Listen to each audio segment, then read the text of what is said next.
name's Colette, and today I'm going to be sharing with you guys some clothes I bought for university. Now, I don't know about you guys, but I've definitely watched a couple of these kinds of buying my dream wardrobe videos before, and I thought they were pretty fun. So, for my first video, I decided to film one myself. So before we get started with the main part of the video, I just wanted to give some kind of context / disclaimers. So first up is that I definitely do not shop like this regularly. This time, my parents kindly bought these clothes for me for my birthday, but even before that, I think the last time I went shopping or bought clothes was in August when I got like 3 pieces from Yes Style. So I just wanted to mention that because I don't want you guys to think that this is a common occurrence or that you guys should be buying like hundreds of dollars of clothes every month, because that's definitely not the case. So onto the second point that I wanted to make. Even though the title of this video is like buying my dream wardrobe for uni, you definitely do not need a new wardrobe for university. To be honest, the main reason why I wanted to buy some new clothes for university is mainly because for the past 4 years I've been in a uniform school, and I also don't really go out that much. So yeah, I haven't really gotten the chance to like wear cute outfits. That's why I really wanted to buy some new clothes for university.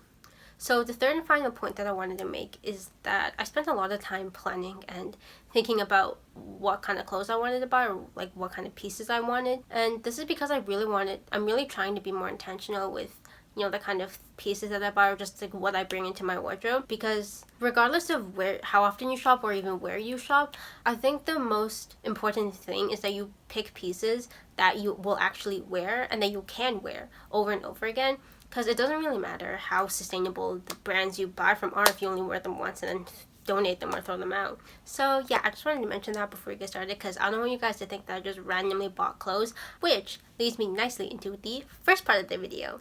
So this wouldn't be a buying my dream wardrobe video without the classic Pinterest inspiration portion of the video. So that's what we're going to start off with. Here I have my laptop with my Pinterest style board open. My Pinterest will be linked below, self-plug. So I'm just going to, even though I already bought the clothes obviously, but I'm just going to scroll through so you guys can kind of get a sense of why I'm buying these pieces and like what my style is. So here we have my style Pinterest board. The main section that I kind of want to go through is my fave fits pin. So like most people, I don't really have one set aesthetic, but I guess the main ones that I often take inspiration from are dark / light academia, or just like academia in general, K-fashion, and the cool plus trendy Pinterest girl aesthetic. However, in terms of my everyday wardrobe, I definitely lean on the more preppy side, like light academia preppy, not Vineyard Vines preppy. I also wanted to make sure that I buy clothes that I actually feel comfortable in or have the occasion to wear. So for example, with the Lisa outfit, it looks great on her, and I also really like the outfit too. But obviously, I don't really wear stiletto heels, so, you know, that's something I had to take into consideration. So another example is that if you scroll through my board, you can probably see that I pin a lot of skirt outfits. However, this time I decided to mainly focus on buying pants because I already have a decent amount of skirts and I haven't really gotten the chance to wear them yet because, you know, I just never really go out. So what I like to do when I'm kind of bored is when I scroll through my Pinterest style board, I kind of see what items show up in multiple outfits and then note them down in my notes app. So if you're having a hard time buying clothes, or, you know, you impulse shop a lot, then I would definitely recommend doing this because it kind of forces you to think critically about what you want in your wardrobe or the pieces that you actually need, which will in turn help you save money and reduce your environmental impact. So at the top here, I have the main pieces that I currently want when I go shopping, so that I know which items to look out for. So like, for example, leather jacket, wide leg trousers, baggy jeans, shirt with oversized collar, etc., are pieces that I was looking for when I was shopping for my birthday and that I bought in this haul, which you guys will see in the next part of the video. I also note down items that I want but are not as essential, as well as some basic pieces that aren't necessarily urgent purchases, but I would definitely get a lot of wear out of, because usually when I buy things, I shop from like one brand or website at a time, so they may not have all the items in the first section here, but they may still have clothes that I could get a lot of use out of. So now that we've gone through my style inspo and also my shopping process, let's move on to the exciting part of the video, which is the clothes. So before I show you guys any of the clothes, I just want to mention that these items were all bought from Codibook, which not sponsored obviously, but is a website that sells Korean fashion brands. So it's kind of like Yes Style, but it offers a different brand selection. So if you guys are familiar with the K-fashion brand Common Unique, you can obviously buy directly from the Common Unique website, or you can also buy from Codibook. Some of the prices on Codibook are more expensive than the original prices, but you can get like returns on like customs or stuff. Website also has like discounts or like site-wide discounts or coupons that you can use. So the first section of items that I'm going to be sharing is tops. So the first item is this white button-up blouse with an oversized sailor collar. So it has a frill trim around the collar, and then it's more of a boxy fit with kind of pleats running down the front. So the material is definitely more of like a cottony one. It's kind of soft, I guess. I would just say it's like a pretty standard sturdy cotton material. It's not too thin, not too thick. There's the buttons on the cuff. This will most likely be a staple in my wardrobe because it kind of encompasses the essence of my style, which is preppy and also girly at the same time. And as well, it's also extremely versatile, so you can wear it as a top by itself, or you can wear it layered underneath with the really nice collar poking out. So the next item is this blue and white striped shirt with these kind of balloon sleeves and an oversized fit. So the balloon sleeves actually have this kind of strip of fabric that you can button in order to kind of cinch the sleeves in, and the strip actually has like 2 buttons, so you can kind of adjust it to your wrist diameter, I guess. So the material of this is definitely different from the previous blouse I showed you guys. It's a lot smoother and kind of like that material that when you scratch it kind of makes a noise, if you can hear that. So if you guys know what I'm talking about, then yeah, you can probably envision what kind of material it is. So like the last piece, this shirt is pretty versatile. It's detailed enough that you can wear it by itself, but still simple enough that you can wear it layered underneath, for example, a sweatshirt with the collar and the sleeves peeking out for an extra layer of depth to your outfit. So the next item is this black knit v-neck long sleeve. So as you can see, the fabric is a bit thin, but when you put it on, it's completely opaque. So I don't think there's anything to worry about. Although the material is a bit thin, it does still give you some warmth. So I would say it's perfect for layering in the fall or winter. So the next item is this charcoal gray round neck button-up cardigan. So the material on this is definitely a lot thicker than the previous one. It's kind of like that woolly fabric, I would say, that I think some people may be sensitive to. So I think if you wanted to buy this and you have sensitive skin, I would definitely recommend wearing like a long sleeve underneath. But aside from that, I really like the design of this, and this is honestly one of my most anticipated purchases, and it did not disappoint. So the last top I have to share with you guys is this basic black v-neck cropped sweater vest. So if you guys saw my Pinterest board at the beginning, you know that I love sweater vests. Like, there's literally all over my Pinterest board. So of course I had to get another one. So I like that it's cropped because not only does it look cute by itself, but when you layer it on, over a kind of more oversized button-up shirt like the ones I showed you guys earlier, it kind of helps to elevate the outfit by emphasizing the different layers going on. So next up, we're going to be moving on to bottoms. And the first pair I have to share with you guys is this khaki brown wide leg trousers.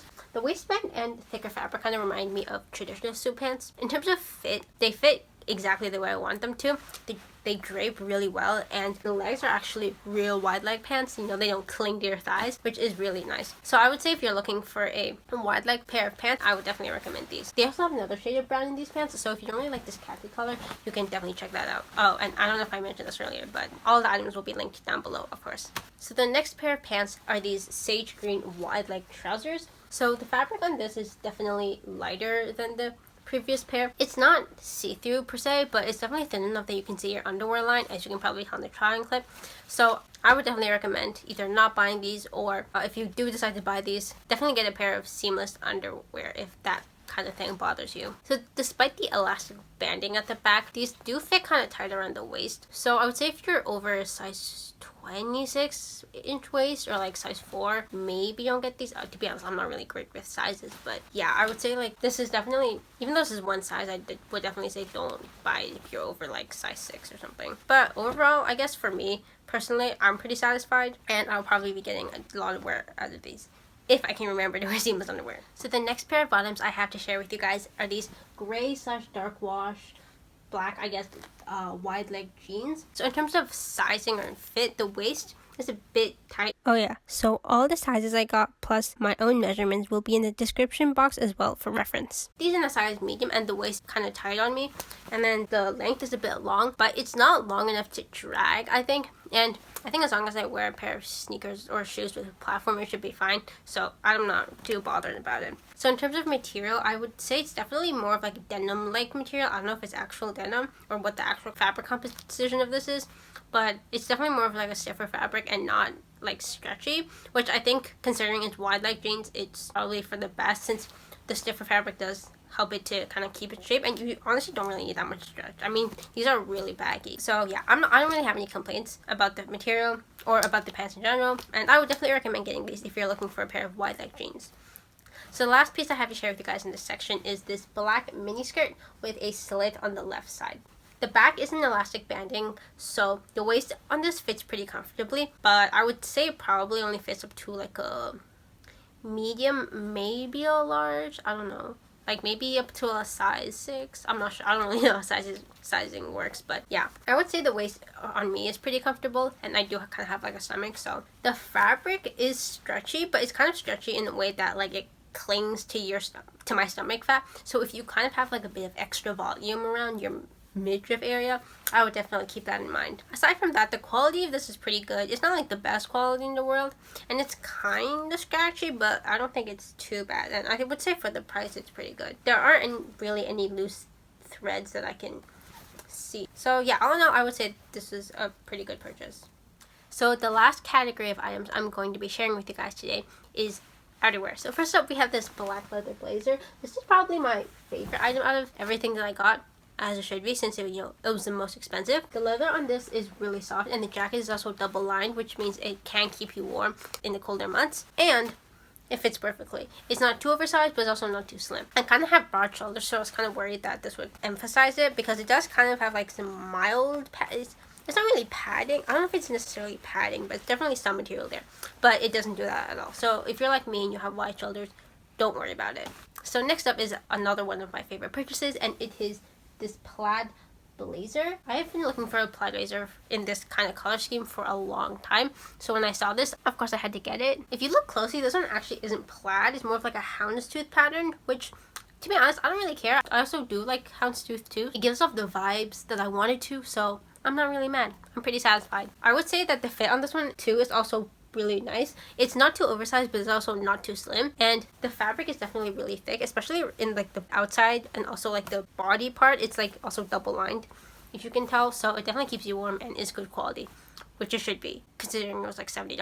So the last and final clothing article of this section, and also this haul, is this beige kind of coat jacket, I guess. So the reason I wanted to get this was because I was looking for something to wear in the milder months where it's not too cold, but it's definitely cold enough to necessitate a jacket. And also I kind of wanted something that wasn't a puffer jacket or like a traditional waterproof rain jacket. So this one was actually a lot cheaper than the two blazers I showed you guys earlier, and you can kind of tell the material doesn't feel as good as the other two. Like, it's not as soft, I would say, but it's definitely still pretty thick, especially for like the price. And there are a few, I guess, I don't know if they're loose threads, but they're definitely kind of like these wispy things, but you can easily just cut these off, so I'm not too mad about it. So for the fabric on this, it's not double lined, but the material is pretty thick, if not a bit kind of like stiff, so I would say that would definitely keep you warm in the kind of like autumn months. I will say though, it definitely has more of like a wool-like texture, so it's not soft, but considering it's like a jacket and you probably, or I will at least be wearing kind of like long sleeve sweaters underneath, I don't really think it's an issue. So if you're looking for like kind of like a cheaper coat jacket, I would definitely recommend this one. And that brings us to the end of the video. Those are all the clothes I had to share with you guys today. I hope you enjoyed watching. This is my first video, so if you guys have any suggestions or feedback or constructive criticism, please leave them down in the comments below. But don't be mean about it, because that's just rude. And have a nice day. Bye!